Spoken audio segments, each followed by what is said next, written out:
You're falling short because you're led to believe that you should be perfect at everything you start, everything that you do. Perfectionism really is a double edged sword, you know.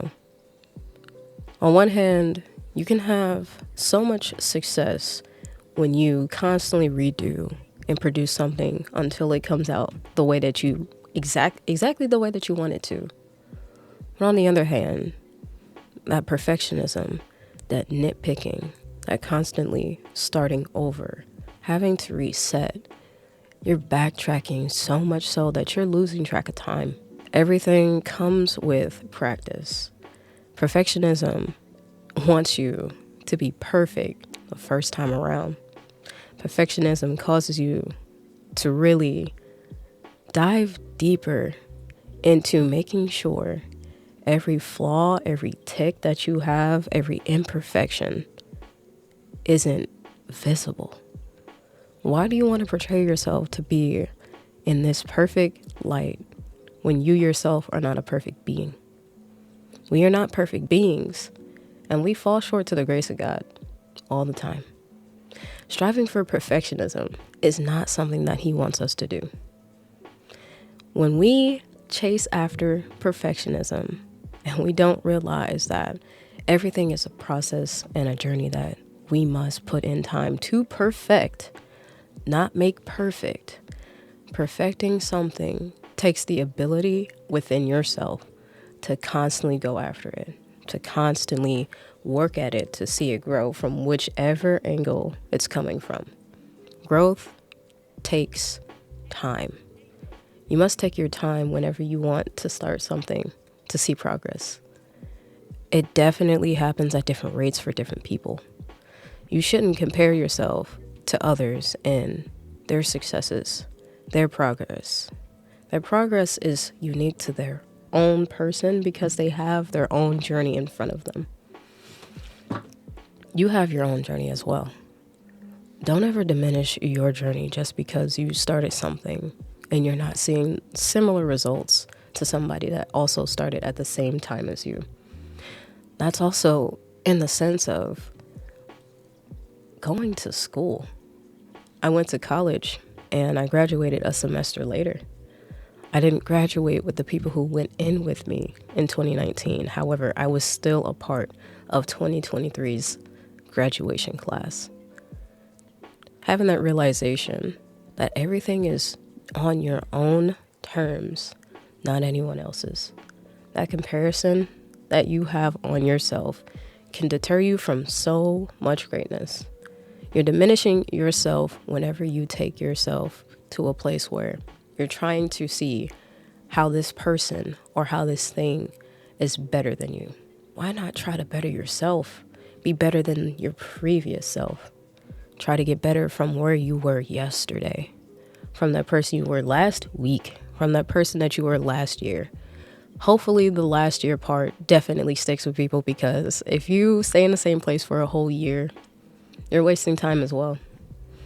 That's a part of locking in and actually getting down to the nitty gritty of what it is that you set yourself out to do. Don't focus on fast progression. Focus on the journey and how you are changing, how you're bettering yourself. Getting better at something takes practice. The more you practice, the better you get, the more proficient you are at it. Don't allow your mistakes or previous failures to deter you from where you want to be today. It takes time cultivating it. Pour into it. Watch it grow. And be proactive. Be proactive in that growth and allow yourself the right mind space to garnish it. You don't want to tear yourself down with negative thoughts.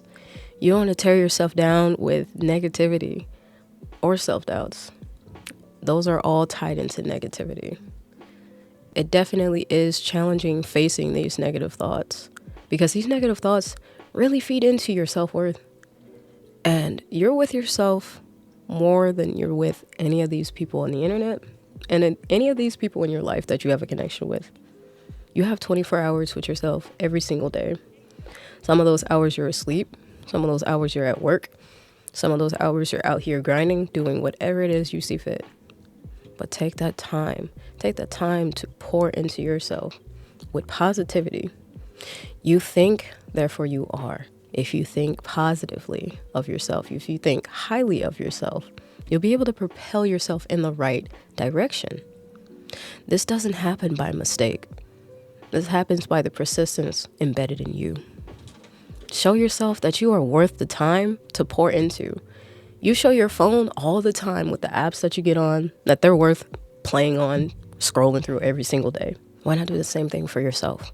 I do it for myself by going to the gym. I turn myself down each and every week. I'm physically fit, mentally stable. I'm emotionally better, in a better headspace than I was a couple of months ago, because I stuck to that consistency. That consistency at the gym gave me motivation to come back and to put in effort in something that I started 6 months ago. I may have started on TikTok, but I have not given myself the ample amount of time and effort put forth to really make this grow. You have to put in that effort. You have to. It doesn't come from out of the blue, random sparks.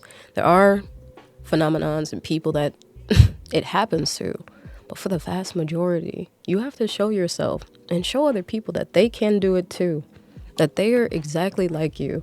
You are not alone in this journey ever. You have people who give you constructive feedback. This feedback is from people who enjoy listening to your voice, enjoy the words that you have to say. You spark inspiration in ways that you never even counted on yourself, because you're so fixated on being perfect that you don't even adhere to the message that you're trying to deliver. Stop doing that. Stop downing yourself. Embrace your imperfections. Embrace your flaws. Embrace the person that you are. You are a unique individual. There is nobody else like you. Isn't that an amazing feeling on its own? I think that you are perfect the way that you are. Work on perfecting yourself, not being perfect, because these imperfections are what make us the people we are today.